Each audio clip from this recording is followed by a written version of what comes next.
இருங்க. செடிக்குள்ள வைங்க. குழிக்குள்ள வைங்க. மெதுவா வைங்க. மெதுவா வைங்க.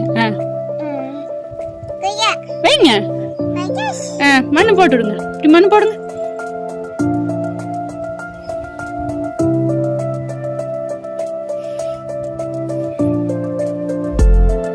ஆட்டக்கூடாது.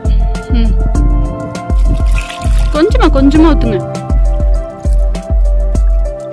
அந்த பக்கம் ஊத்துங்க. கையை பிடிச்சி ஊத்துங்க.